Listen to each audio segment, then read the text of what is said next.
नमः सर्वेभ्यः। रघुवंशस्य 12 सर्गस्य अद्य 18 पाठः। वागर्थाविव सम्पृक्तौ वागर्थ प्रतिपत्तये जगतः पितरौ वन्दे पार्वती परमेश्वरौ। आदौ अग्रिमान् 10 श्लोकान् पठामः, तदनन्तरं श्लोकानाम् अध्ययनं प्रारभामहे। श्रुत्वा रामः प्रियोदन्तं मेने तत्सङ्गमोत्सुकः महार्णवपरिक्षेपं लङ्कायाः परिखालघुम् सप्रतस्थेरिनाशाय हरिसैन्यैरनुद्रुतः न केवलं भुवः पृष्ठे व्योम्नि संबाधवर्तिभिः निविष्टमुदधे कूले तं प्रपेदे विभीषणः स्नेहाद्राक्षसलक्ष्म्येव बुद्धिमाविश्य चोदितः तस्मै निशाचरैश्वर्यं प्रतिशुश्राव राघवः काले खलु समारब्धाः फलं बध्नन्ति नीतयः स सेतुं बन्धयामास प्लवगैर्लवणाम्भसि रसातलादिवोन्मग्नं शेषं स्वप्नाय शार्ङ्गिणः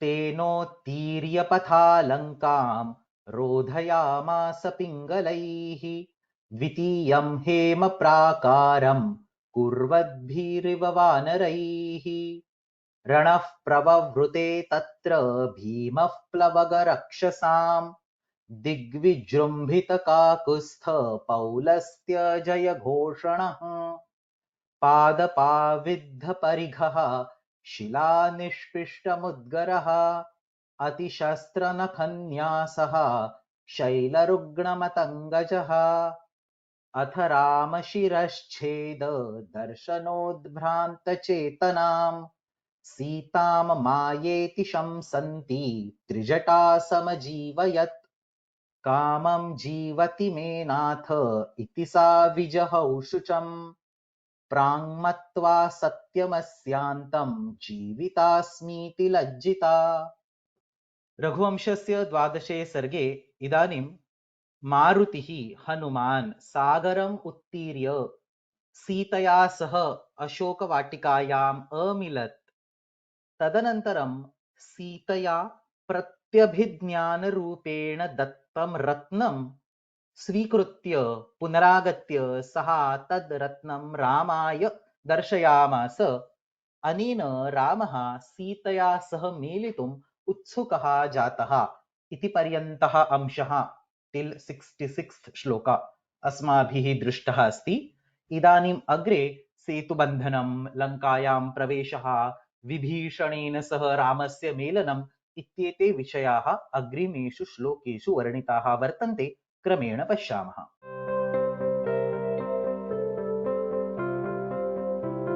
रघुवंशस्य 12 सर्गस्य 67तमः श्लोकः सप्रतस्थेरिनाशाय हरिसैन्यैरनुद्रुतः न केवलं भुवः पृष्ठे व्योम्नि संबाधवर्तिभिः।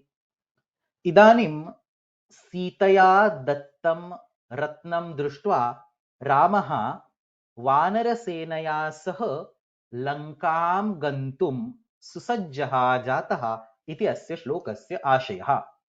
सः प्रतस्थे अरिनाशाय हरिसैन्यैः अनुद्रुतः न केवलं भुवः पृष्ठे व्योम्नि संबाधवर्तिभिः। प्रमुखं वाक्यं किं? सः अरिनाशाय प्रतस्थे।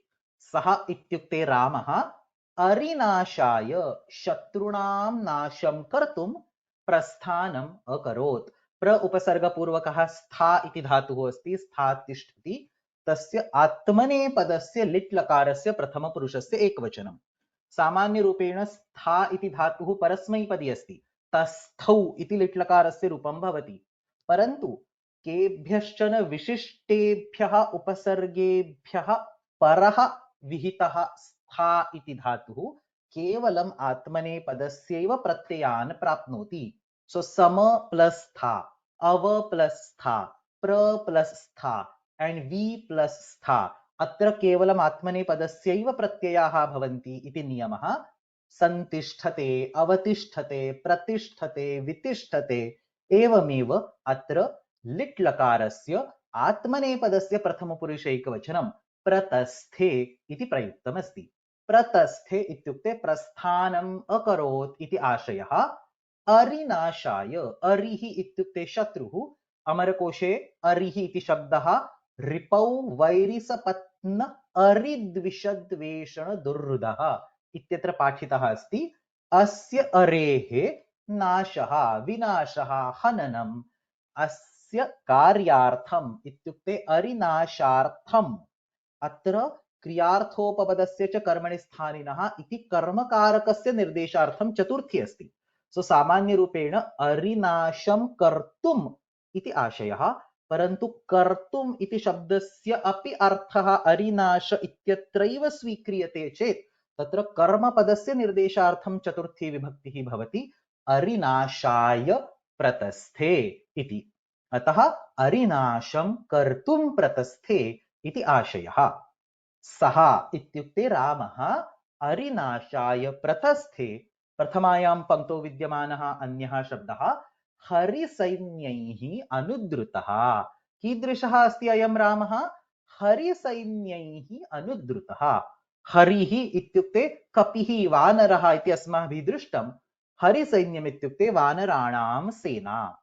अत्र समासः द्वाभ्यां प्रकाराभ्यां तस्य विग्रहः भवितुम् अर्हति। सैन्यम् इति शब्दस्य सैनिकः इति एकः अर्थः वर्तते। सैनिकः इति अर्थः स्वीक्रियते चेत् हरयः एव सैन्यं, वानराः एव सैनिकाः आसन्, अन्ये केपि सैनिकाः तत्र न आसन्, केवलं वानराः एव सैनिकाः। अतः हरयः एव सैन्यं, सैन्यम् इत्युक्ते सैनिक इत्यस्मिन् अर्थे अयं विग्रहः भवति। नो चेत् सैन्यम् इत्यस्य सेना, सैनिकानां समूहः इति अपि अर्थः अस्ति। अस्मिन् अर्थे हरीणां सैन्यं, वानराणां सेना इति अर्थः भवति। उभयथा एकः एव अर्थः अन्ते निष्पद्यते। वानरसेना इत्युक्ते हरिसैन्यम् इत्यस्य अर्थः। एतैः हरिसैन्यैः इत्युक्ते वानरैः अनुद्रुतः। अनुद्रुतः इत्युक्ते अनुधावितः, अनुसृतः, अनुगतः। The entire Vanara Sena ran after or followed Rama. Ramah हरिसैन्यैः अनुद्रुतः, वानरसैनिकाः रामम् अनुगतवन्तः इति आशयः। अतः इदानीं लङ्कां प्रवेशः करणीयः, तदर्थं समुद्रस्य उल्लङ्घनं करणीयम् इति सर्वं रामेण निश्चितं कृतम्।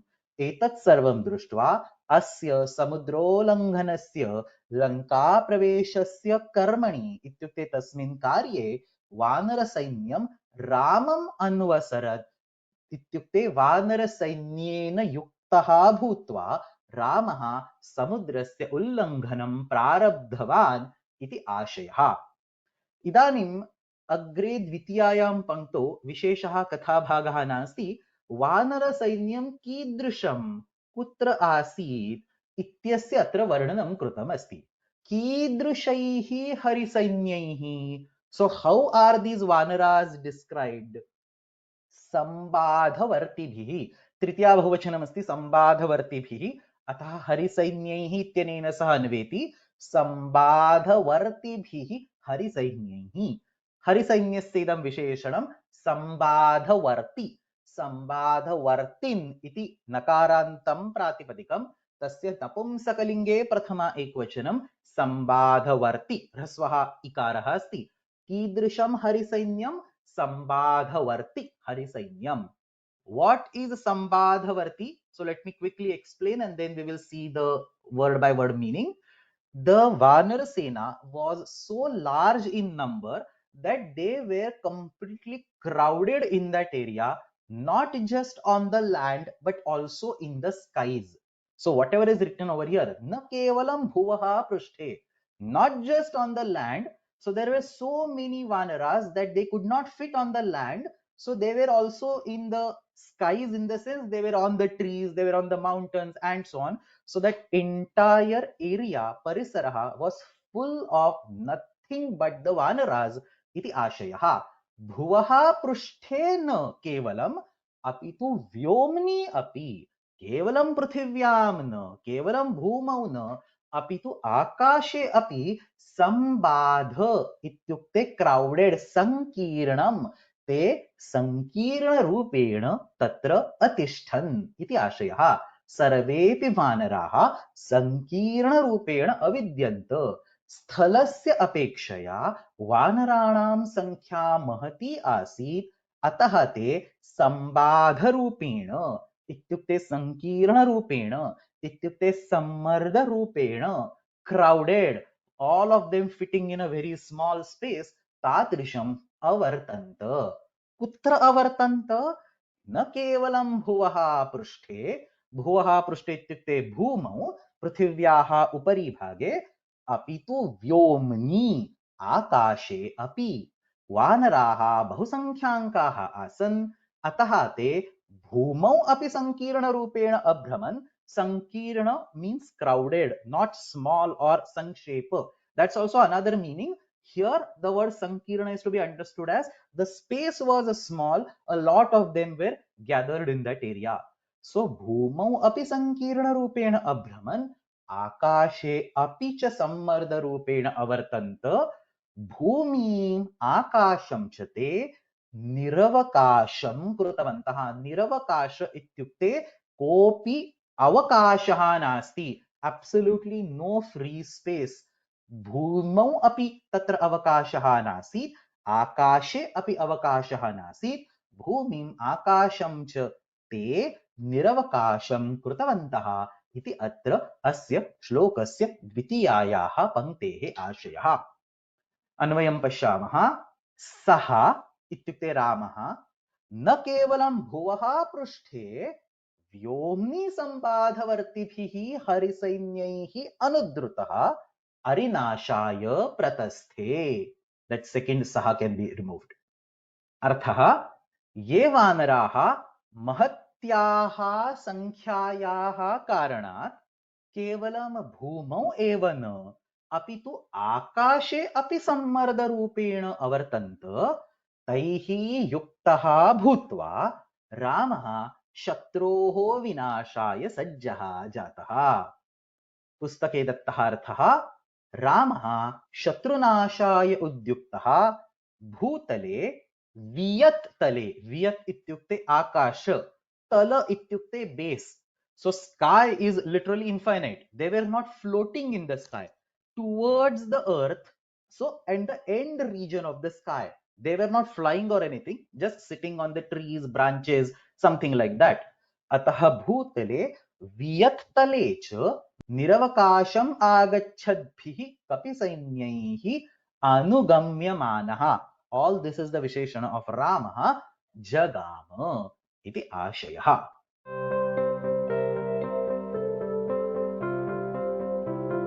रघुवंशस्य 12 सर्गस्य 68तमः श्लोकः। निविष्टमुदधे कूले तं प्रपेदे विभीषणः, स्नेहाद्राक्षसलक्ष्म्येव बुद्धिमाविश्य चोदितः. So now Vibhishana himself comes and meets with Rama इति अत्र अस्य श्लोकस्य आशयः अस्ति। निविष्टम् उदधेः कूले तं प्रपेदे विभीषणः, and on the next line very beautiful utpreksha is given, snehad rakshasalakshmya iva buddhim avishya choditaha. किम मुख्यं वाक्यं? Vibhishanah tam prapede. The last three words of the first line. Tam ityukte Ramam prati, Vibhishanah prapede, approached him. Tan prati gatavan. प्र उपसर्गपूर्वकः पद इति धातुः अस्ति, आत्मने पदस्य अयं धातुः पद्यते इति रूपं भवति, तस्य लिट् लकारस्य प्रथमपुरुषैकवचनं रामस्य समीपे सः अगच्छत् इति आशयः। विभीषणः तं प्रपेदे। कः अयं विभीषणः? रावणस्य अनुजः। विभीषणः इति अपि उच्यते, विभीषणः इति अपि उच्यते। विभीषयति शत्रून् इति विभीषणः इति तस्य शब्दस्य व्युत्पत्तिः अस्ति. So the one who frightens the enemies beyond all limits. विभीषयति शत्रून् इति विभीषणः. अयं विभीषणः तम् इत्युक्ते रामं प्रपेदे. रामस्य विशेषणं किमस्ति? रामः उदधेः कूले निविष्टः. Look at the remaining part of the first line. Nivishtam udadhehe kule tam. So that nivishtam is the visheshana of tam. So it goes in the dvitiya ekvachanam. Kidrishaha saha ityukte kidrishaha ramaha udadhehe kule nivishtaha. Udadhihi ityukte samudraha. Kulaha ityukte tiram. So he has not yet built the bridge. He has not yet crossed the ocean. He is on the one side of the ocean. He is on the bank of that ocean. Udadhehe kule nivishtaha, just came on the bank in order to cross the ocean. Samudram ullanghitum, samudrasya tire saha pravishtaha asit, tadrisham ramam lankatah agatya vibhishanaha amilat iti ashayah. इदानीं विभीषणस्य वर्णनम् अत्र कथं कृतमस्ति? So the entire second line very beautifully describes some aspect of Vibhishana. So कीदृशः अयं विभीषणः? राक्षसलक्ष्म्या स्नेहात् बुद्धिम् आविश्य चोदितः. The Rakshasa Lakshmi ityukte Shrihi. So Rakshasanam Rajalakshmi, that Rajalakshmi herself inspired Vibhishana that everybody will get killed if they are against Rama. You go and meet Rama, go on his side so that you can become the king of Lanka. So Kidrishaha Vibhishanaha Rakshasa Lakshmiya Snehat Buddhim avishya choditaha iva. We don't know. So this is Utpreksha. As if he was inspired by the Raja Lakshmi, therefore he came and met with Rama. So Rakshasa Lakshmihi, Rakshasanam Lakshmihi, Lankayaha Raja Lakshmihi, Sneha ityukte Prityaha, because of the love, Premna or Premnaha if you want to use Panchami. बुद्धिम आविश्य, बुद्धि इत्युक्ते मतिः धीः, आविश्य इत्युक्ते प्रवेशं कृत्वा, चोदितः इत्युक्ते प्रेरितः. राक्षसानां या राजलक्ष्मीः तया प्रीत्या विभीषणः प्रेरितः एव आसीत्. So this is Utpreksha-alankara. One thing appears as if it is another. So what is the meaning? Ravanasya pakshe sthasyami. So this is all Vibhishana's chintanam. Ravanasya pakshe sthasyami chet mama vinashah sunishchitah. Ataha swasya pranasya rakshanartham Ramasya pakshaha eva ashrayaniyah iti vastutah Vibhishanah chintitavan. Parantu etadrisham tasya chintanam tasya buddhau Rajalakshmya eva sthapitam. Rajalakshmi एव तम एतादृशं चिन्तयितुं प्रेरितवती इति अस्य सर्वस्य आशयः. So again on the first line there is a story line, and on the second line of the shloka a very beautiful utpreksha has been added by Kalidasa. अन्वयं पश्यामः. उदधेः कूले निविष्टं तम इत्युक्ते रामं विभीषणः राक्षसलक्ष्म्या स्नेहात् बुद्धिम् आविश्य चोदितः इव प्रपेदे, approached. अर्थः विभीषणः समुद्रस्य तीरे स्थितं रामं प्रति अगच्छत्. मन्ये as if राक्षसकुलस्य लक्ष्मीः एव प्रेम्णा तस्य बुद्धिं प्रविश्य तं तादृशं कर्तुं प्रेरितवती. पुस्तके दत्तः अर्थः. समुद्रतीरे ससैन्यं रामं विभीषणः राक्षसलक्ष्म्या स्वस्मिन् स्नेहेन प्रचोदितः इव प्रपद्य, ल्यबन्तमस्ति, प्रपद्य आत्मानम् आत्मनः परिवारं च भविष्यतः नाशात् रक्षितवान् इति आशयः।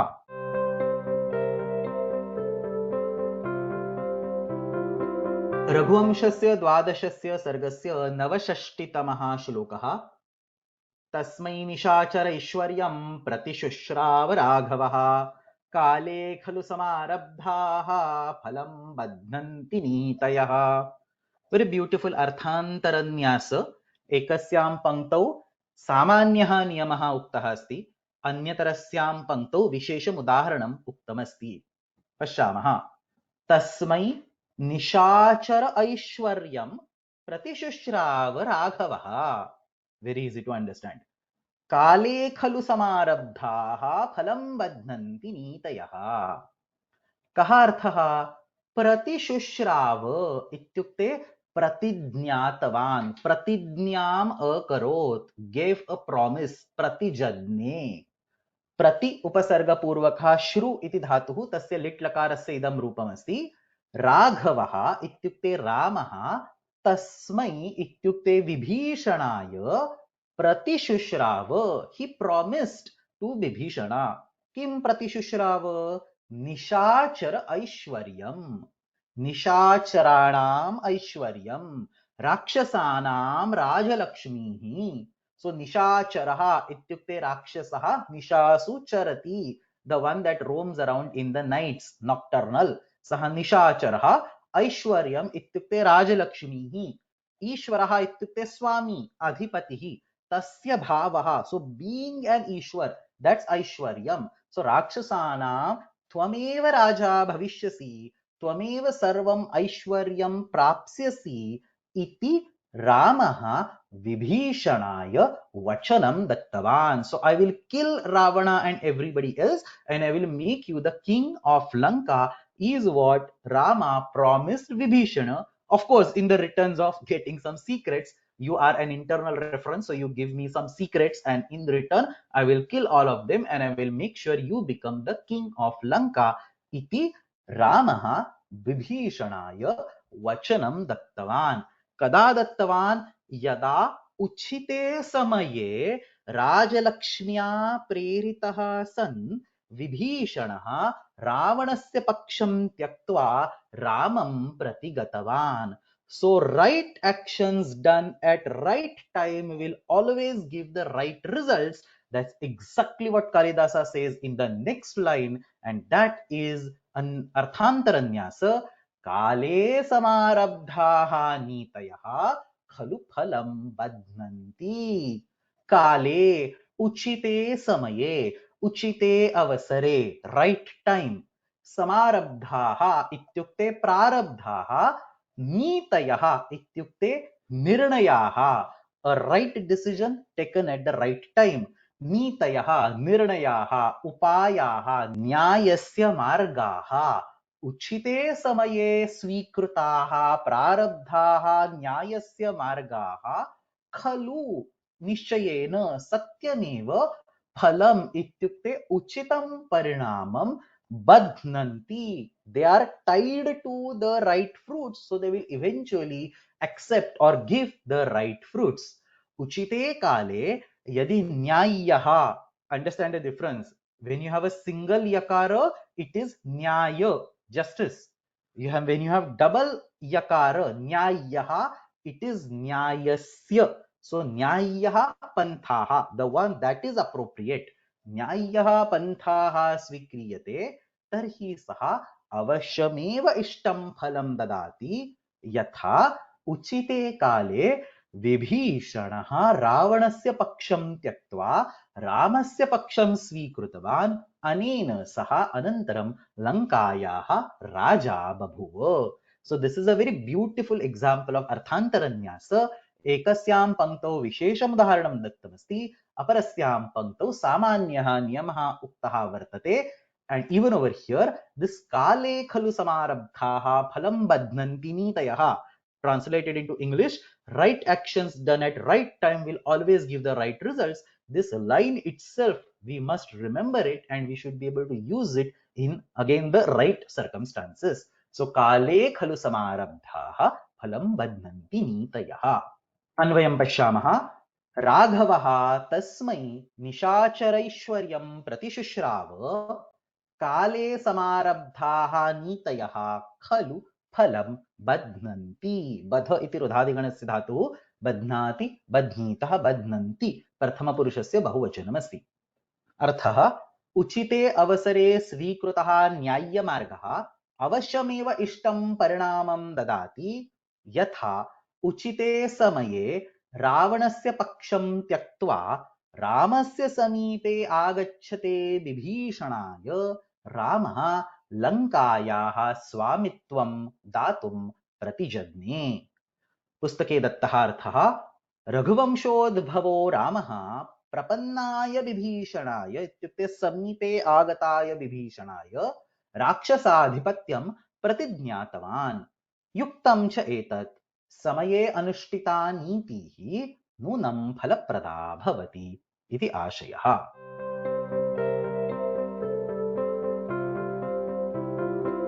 रघुवंशस्य 12 सर्गस्य 70तमः श्लोकः। ससेतुं बन्धयामास प्लवगैर्लवणाम्भसि रसातलादिवोन्मग्नं शेषं स्वप्नाय शार्ङ्गिणः। सः सेतुं बन्धयामास, अर्थः सरलः अस्ति। Now the bridge is built. सः सेतुं बन्धयामास प्लवगैः लवण अम्भसि रसातलाद इव उन्मग्नं शेषम स्वप्नाय शार्ङ्गिणः। वेरी ब्यूटिफुल उत्प्रेक्षा is given by Kalidasa. किं क्रियापदम? बन्धयामास, अबन्धयत्, णिजन्तः अस्ति। Rama did not build the bridge himself. वानरान् आदेशं दत्त्वा सः सेतोः निर्माणम् अकारयत्। अतः बन्धयामास णिजन्तस्य लिट्लकारस्य इदं रूपमस्ति। कः बन्धयामास इत्युक्ते प्रयोजककर्ता। सः इत्युक्ते रामः अयं प्रयोजककर्ता अस्ति। अयं प्रेरयति। किं कर्तुं प्रेरयति? सेतुं बन्धयामास। सेतुः अमरकोशे आलिः वर्णः इति पर्यायवाचकशब्दाः दत्ताः सन्ति। This is like one of those examples where actual word is easier and the word that is given as a meaning are more difficult. So bridge iti vadamah. Setum saha bandhayamas. He inspired to build the setu. Kena bandhayamas? Plavagaihi. Plavagah ityukte kapihi. Vanaraha. कपिप्लवंग प्लवग शाखा मृग वली मृगाः इति अमरकोशे पंक्तिः अस्ति। प्लवगाः इत्युक्ते वानराः ते स्वयं सेतु निर्माणं कृतवन्तः। अतः प्लवगाः इति अत्र शुद्धकर्ता। ते सेतुं बबन्धुः इति शुद्धवाक्यं। रामः तैः सेतुं बन्धयामास इति निजन्तं वाक्यम्। कुत्र बन्धयामास? लवणाम्भसि। लवणम् इत्युक्ते लवणरसयुक्तम्, अम्भस् इत्युक्ते जलम्। अतः लवणस्य अम्भः, लवणरसयुक्तं यत् जलं तस्मिन् जले इत्युक्ते समुद्रे रामस्य आज्ञाम् अनुसृत्य सर्वेपि वानराः सेतुं बबन्धुः इति आशयः। So that's the first line. Saha lavanambhasi plavagaihi setum bandhayamasa. Idanim setoho varnanam. Vanaraihi nirmitaha setuhu katham bhasate sma. Look at the way Kalidasa thinks. Sharanginaha swapnaya rasatalad unmagnam shesham iva. So Shesha, which is basically the place where Vishnu sleeps, Vishnu takes rest. So that's extremely huge. It's not like a normal snake. It's pretty huge. So the size of this particular bridge, some few 10-15 kilometers long, I don't know. So that size is compared with the size of that Shesha, and that particular huge bridge was appearing as if Shesha himself has come up from the Rasatala. So Patala, Rasatala is where Shesha resides, he rests, and he has come all the way on the earth so that Rama, who is the form of the Vishnu, can easily lie on it. So the bridge is compared with the Shesha. The bridge is appearing like the Shesha for Rama or for Vishnu to take rest. पश्यामः शार्ङ्गिणः शार्ङ्गिन् इत्युक्ते भगवान् श्री विष्णुः कथम इदं विष्णोः नाम शार्ङ्गम् इति विष्णोः धनुषः नाम. So his bow is called Sharangam. Again, why is his bow called Sharangam? Shrungasya vikaraha Sharangam. So Vishnoho dhanuhu Shrungena nirmitam asti. Horn. Shrungena nirmitam asti. अतः तस्य धनुषः नाम शार्ङ्गम् इति जातम्. एतत् शार्ङ्गम् अस्य अस्ति. सः शार्ङ्गी. दंडः अस्य अस्ति सः दंडी. In the same way शार्ङ्गम् अस्य अस्ति सः शार्ङ्गी. तस्य षष्ठी एकवचनं शार्ङ्गिणः स्वप्नाय इत्युक्ते स्वप्नस्य कृते. स्वप्नम is not dream. स्वप्न इति निद्रा शयनम्. अमरकोशे स्यात् निद्रा शयनं स्वापः स्वप्न संवेश इत्यपि. निद्रायाः समानार्थकः अयं शब्दः. अतः शार्ङ्गिणः स्वप्नाय इत्युक्ते विष्णुः निद्रां कुर्यात् इति हेतुना. अत्र चतुर्थी विभक्तिः अस्ति स्वप्नं कर्तुं निद्रां कर्तुम् इति आशयः. So same thing that we saw 2 shlokas earlier. क्रियार्थोपपदस्य च कर्मणि स्थानिनः इति कर्मकारकस्य निर्देशार्थम् अत्र चतुर्थी विभक्तिः अस्ति. शार्ङ्गी स्वप्नं कुर्यात् निद्रां कुर्यात् इति हेतुना. इत्युक्ते शार्ङ्गिणः स्वप्नाय रसातलात् पृथिव्याः अधः पाताललोकः अस्ति तस्मात्. How is this word रसातलात् derived? रसा इत्युक्ते पृथिवी धरणी भूमिः. अमरकोशे पंक्ति वर्तते भूः भूमिः अचला अनंता रसा विश्वंभरा स्थिरा. रसा इत्युक्ते पृथिवी. तलम इत्युक्ते अधः all the way bottom. रसातलम रसायाः तलम पृथिव्याः अधः पाताललोकः. तस्मात् पाताललोकात् उन्मग्नम् उपरि आगतम् उत्थितम्. उन्मग्नम् शेषम्.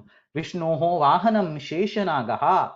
विष्णोः शयनार्थं पातालात् स्वयं शेषनागः एव सेतुरूपेण बहिः आगतः अस्ति इति अत्र भासते स्म. अयम् उत्प्रेक्षालङ्कारः. सेतुं दृष्ट्वा अयं शेषसदृशः दृश्यते इति आशयः. किमर्थं शेषस्येव निर्देशः कृतः? व्याख्यानानि अस्मिन् विषये अधिकं स्पष्टीकुर्वन्ति. उत्प्रेक्षया अत्र आयाम विस्तार प्रकर्षः. आयाम is length, vistar is expansion. So the length was pretty long of that bridge. So prakarsha is intensifying that or specifically emphasizing that. So the length of the bridge, Kalidasa wants to emphasize that length of the bridge, and therefore he compares it with the length of Sheshanaga and says that bridge was appearing as if Sheshanaga had come all the way up from the Rasatala. Sharnginaha swapnaya rasatalat unmagnam shesham iva vanaraihi nirmitaha setuhu bhasate sma.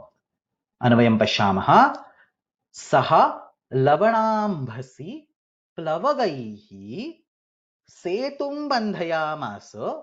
And then kidrusham setum that we will put in mid. शार्ङ्गिणः स्वप्नाय रसातलादुन्मग्नं शेषम् इव सेतुं बन्धयामास.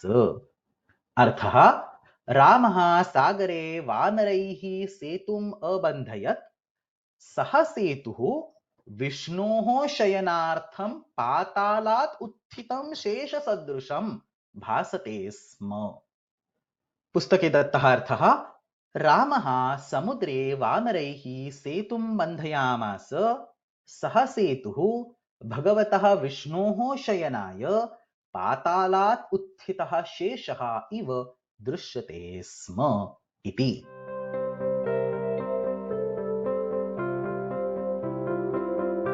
रघुवंशस्य 12 सर्गस्य 170तमः श्लोकः।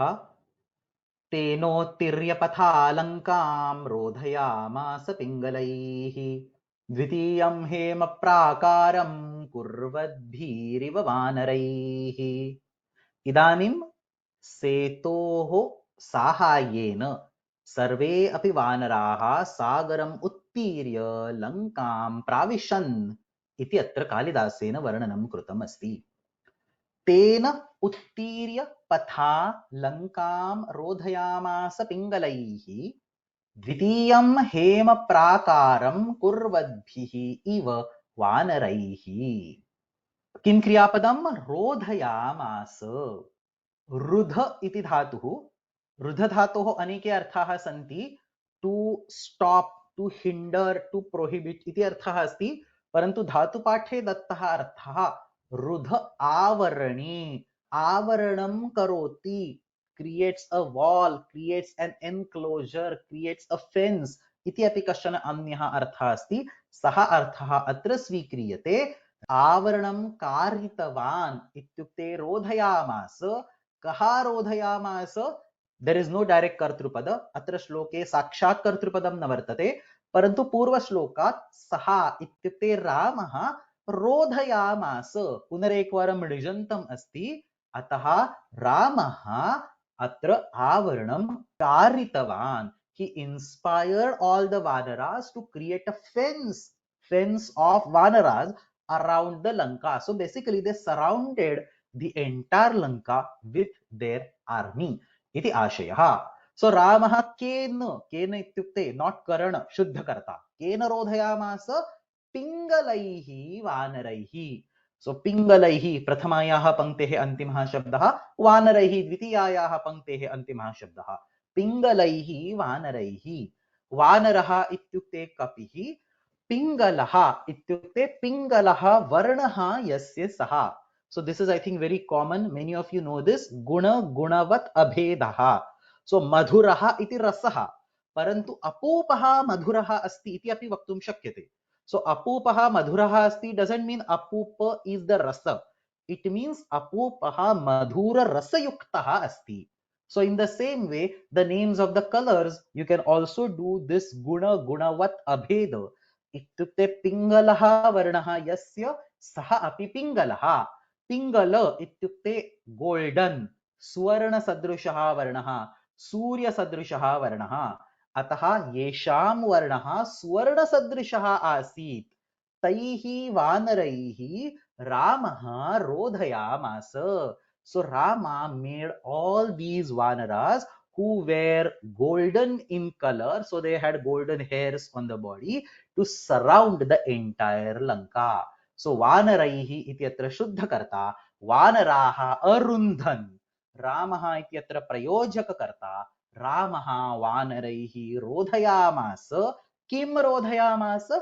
Lankam rodhayamasa.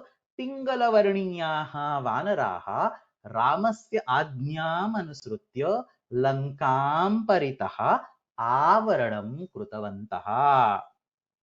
Here is where our creativity or our understanding ends, and here is where Kalidasa's understanding starts. So the observation is that these Vanaras with this particular yellow golden color have surrounded Lanka, and Kalidasa uses this fact very beautifully, and he says Dvitiyam Hema Prakaram. So he says Lanka was itself golden in color, and this second avarana, second fence covering of Vanaras was again golden in color. So it was appearing that another golden fence has been generated in Lanka. So that's what he is going to say. But before that, Tena Uttirya Patha. So how did they enter Lanka? Tena Patha Uttirya. Patha ityukte margena. Pathin iti shabdasya पंथाः पंथानो पंथानः पंथानं पंथानो पथः पथा इति तृतीया एकवचनं. तेन मार्गेण इत्युक्ते सेतोः मार्गेण उल्लङ्घनं कृत्वा उत्तरणं कृत्वा लङ्कां प्रविश्य ते सर्वां लङ्कां सर्वासु दिक्षु अरुन्धन्. एते सर्वे वानराः कथं दृश्यन्ते स्म? द्वितीयं हेमप्राकारं कुर्वन्तः. They were creating as if another circle of gold around an already existing golden fence. So हेमप्राकारः, हेम्नः प्राकारः, हेमन् इति नकारान्तः शब्दः, सुवर्णम् इति अर्थः. सुवर्णस्य प्राकारः इत्युक्ते आवरणं, भित्तिः. सो सुवर्णवर्णस्य वानरैः कृतम् आवरणं सुवर्णस्य आवरणम् इव भासते स्म. लंका स्वयं स्वर्णनगरी अस्ति, अतः लंकां परितः विद्यमानम् आवरणं मूलरूपेण स्वर्णस्य एव आसीत्. तत् प्रथमम् आवरणं. तस्मात् बहिः वानरैः कृतम् आवरणम् अपि सुवर्णस्य आवरणसदृशम् इव भासते स्म. तत् द्वितीयम् आवरणम् इति अत्र कालिदासेन उक्तः आशयः वर्तते. अन्वयं पश्यामः. तेन पथा उत्तीर्य द्वितीयं हेमप्राकारं कुर्वद्भिः पिङ्गलैः वानरैः लङ्कां सः, it is to be assumed, रामः रोधयामास. अर्थः, सुवर्णवर्णाः वानराः सेतोः मार्गेण समुद्रम् उत्तीर्य लङ्कां प्रविश्य रामस्य आदेशम् अनुसृत्य लङ्कां परितः आवरणम् अकुर्वन्. लङ्कां परितः विद्यमानात् सुवर्ण आवरणात् बहिः वानरैः कृतम् आवरणम् अपि सुवर्ण आवरण सदृशम् इव भासते स्म. रामः तेन सेतुमार्गेण समुद्रम् उत्तीर्य हेमप्राकार आवृतां लङ्कां, टाइपिंग मिस्टेक, पिङ्गलवर्णैः वानरैः रोधयामास. वानरसेनायाः वलयः पूर्वस्मात् विस्तृतं द्वितीयं हेमप्राकारम् इव आसीत् इति पुस्तकस्थः अर्थः.